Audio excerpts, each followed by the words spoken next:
Welcome back to the second mid-morning live stream. The first one crashed. Hopefully the second one will do much better. This mid-morning live stream, we could explore the third Dodrupchen's advice for Ozer and then meditate. This is Lama Jigme Gyatso of the Buddha Joy Meditation School. Meditate Like a Jedi is brought to you by the kind folks who support this channel on Patreon, typically for about the cost of 1 cup of coffee a month. This mid-morning, we could chant and meditate and enjoy a lesson or two. But first, if you love Star Wars and you wish to meditate as transformatively as Yoda on Dagobah under the guidance of Qui-Gon Jinn, be sure to subscribe and ring that notification bell.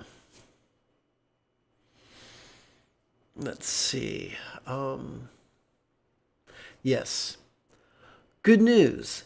If at any time during this morning's live stream you have a specific question about Buddhist meditation or Buddhist philosophy or how to apply them to your life, simply type your question in great detail in the chat window on the right-hand side of the screen. So let's go straight to our excerpt.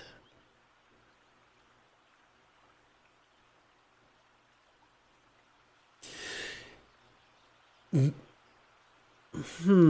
gotta check something on my side monitor. Please bear with me.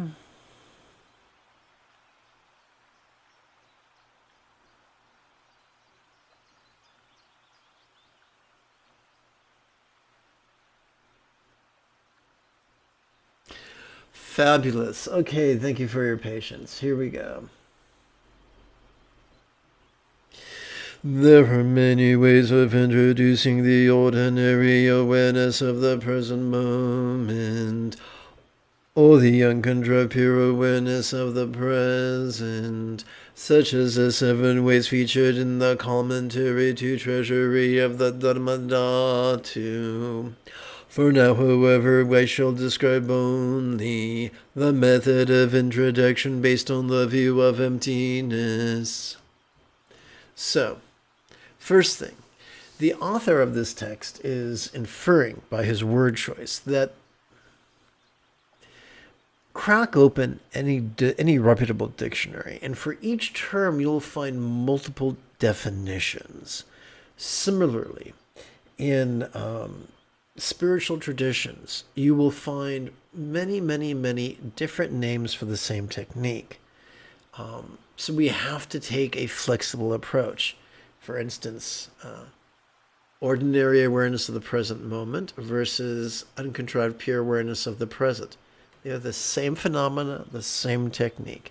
An unreputable, domineering, controlling elitist would say, you didn't use the exact same phrase I used, therefore you don't practice what I'm practicing, therefore you've learned nothing, and you've squandered your past decades of practice. You have to start over from scratch with me.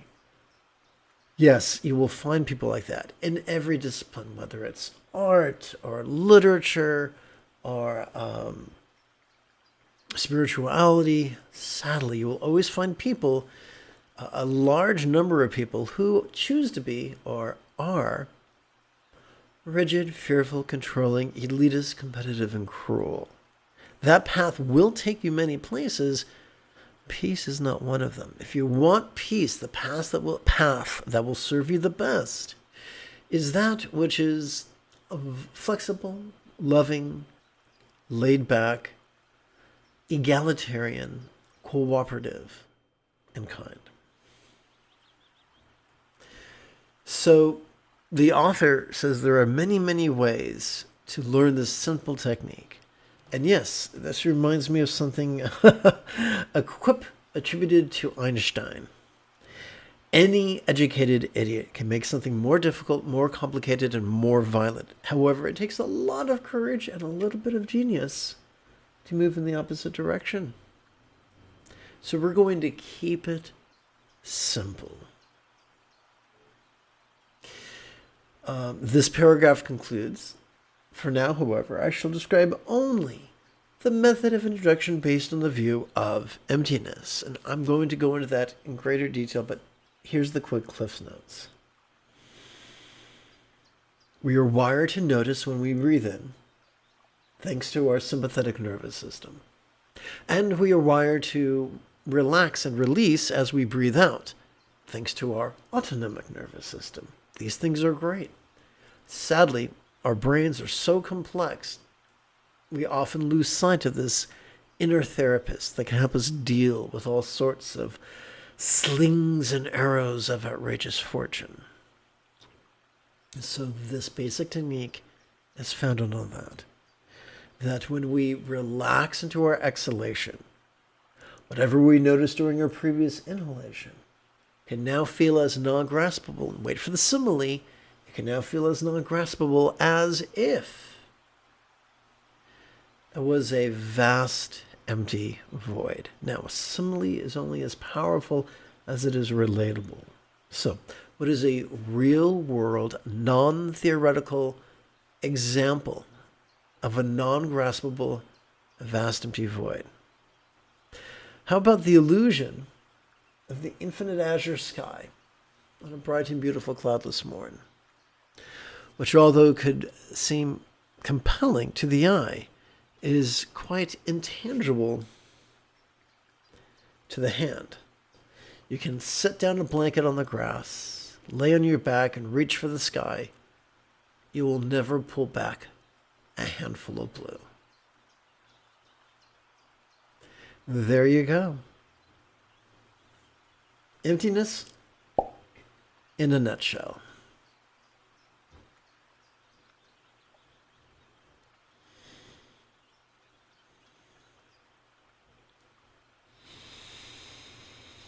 Let us turn to our latest iteration of secular Tantra practice text, or sadhana, if you're nasty.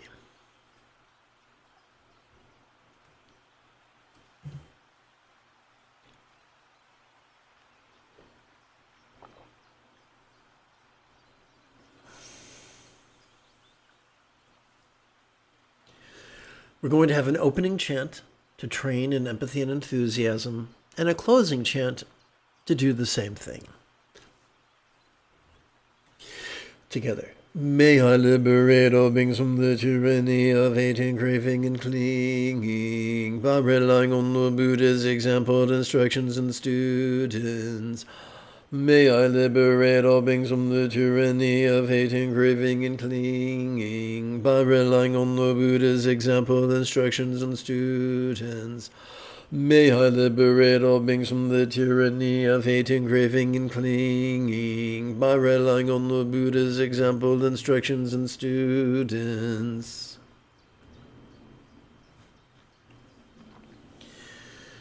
Let's demystify Dzogchen's structure, which slices through the fundamental duality of dread and desires, tyranny. As we inhale, let's mindfully notice the play of mind. As silently and mentally we recite the demonstrative pronoun this. And as we exhale, let's meditatively relax into mind's non-graspable nature. As silently and mentally we recite the hyphenated verb, relaxing. Notice how the statue of the Buddha is sitting. Do your best to emulate this. With legs, hips, hands, spine. Create traction, if you will, between your skull and your tush.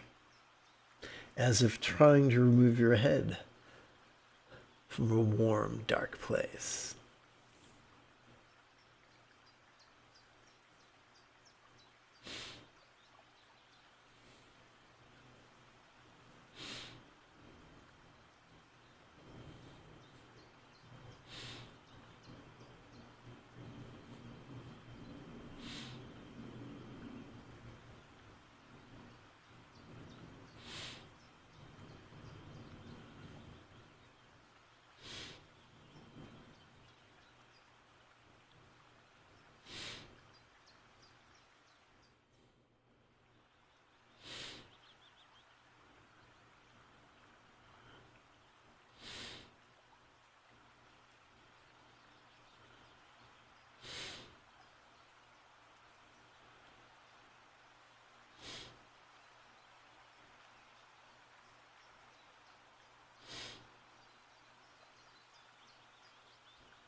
Let's seal this mid-morning's practice with wishing love in the form of the 4 immeasurables. May everyone be free from suffering. May everyone be happy. May no one be separated from the happiness. May everyone have balance from the tyranny of hating, craving, and clinging freed. If you feel that I have earned it, you could type something in the chat window, or you could give this live stream a thumbs up, you could share it with a friend, or you could even help support this channel on Patreon for about the cost of 1 cup of coffee a month. Or not. The choice is yours. Either way, in about 3 1/3 hours, I intend to return to lead today's afternoon meditation. Until then, may you and yours be happy and healthy. And if you are as geeky as me, this is the way.